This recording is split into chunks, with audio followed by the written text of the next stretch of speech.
Hello guys, welcome back.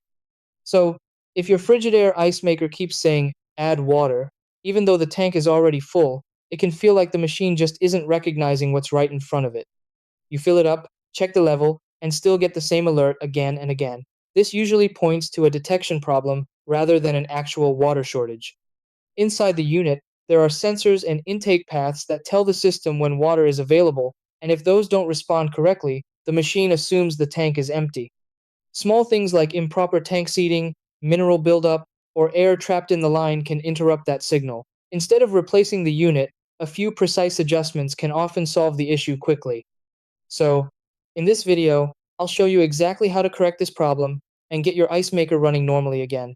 Try these first. Step 1.